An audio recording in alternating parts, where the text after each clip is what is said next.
Tignan nyo itong ginagawang palusot ng mga pulangaw. Ayan po, pinapatrending nila yan at talagang pinupush po nila yan. Buti na lang marami pong tao ang hindi sinasakyan yan. Hindi po yan bumenta sa mga tao. Sila-sila lang gumagamit ng naratibo na mahal ang jean, mahal ang red horse, hindi nagrereklamo. Pero sa taas na presyo ng bigas, nagrereklamo. Yan po ay post ng The Voice of 31 Million. Una sa lahat, hindi kayo sigurado na 31 million kayo. Kasi, number one, hindi nyo pa rin pinapakita yung totoong transmission logs. Number 2, gumamit kayo ng single private IP address na di umano'y illegal at hindi dapat ginagawa.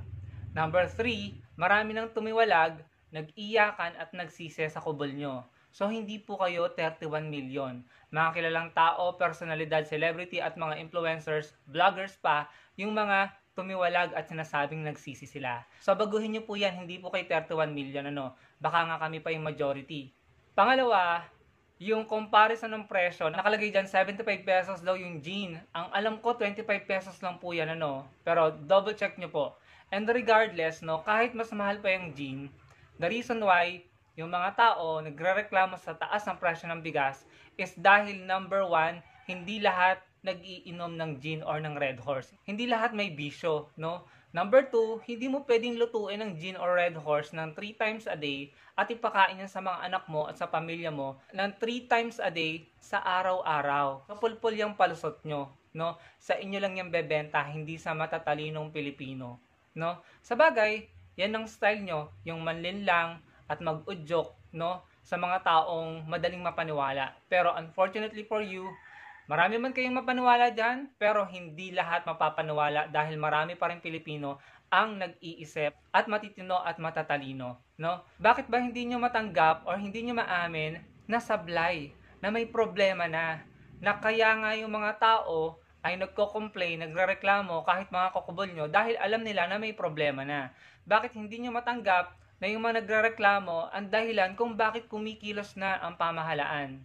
Dahil nga sa mga nagreklamo kaya nagsikilo sila at naghanap sila ng mga warehouse na di umano yung mga hoarder, 'di ba? Kaya nga may ganon kasi nakikita nila na yung mga tao nagrereklamo na dahil sa hirap. Kaya nga naglagay ng price ceiling dahil pataas ng pataas ang presyo ng bigas. So kung hindi dahil sa mga nagrereklamo na kino-call out nyo, hindi po gagawa ng paraan at solusyon yung mga idol nyo.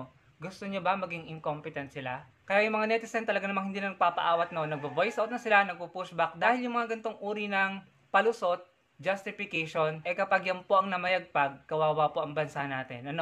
Nililin lang tayo, inuuto, at tayo po ang magsasuffer ng consequence, Sabi dito ni Sir Kasam, ang presyo sa Pilipinas pang first world, ang sweldo pang third world, ang services out of this world, ang governance end of the world. Tumpak, natumbok niya ang services out of this world. Alam niyo kung bakit? Yung airport po natin, ilang beses nang nabansagang worst airport, yung traffic, And more than 1 year na, magto 2 years na, more than enough na po yung binigay na panahon. Dapat at this point of time, nakikita na natin yung resulta, positibong resulta. Kaso, wala, hindi. At ang ginagawa ng mga ito, ng mga taga-kabilang kubol, justification, palusot. Kapag po ganyan kayo, kawawa po tayong mga Pilipino, Salamat sa panonood. Paki-like po ng video natin. Mag-comment po kayo sa comment section ano pong masasabi nyo dito, Yan po yung kinakalat nila. At magkita-kita po tayo sa susunod kong video. Marami pong salamat.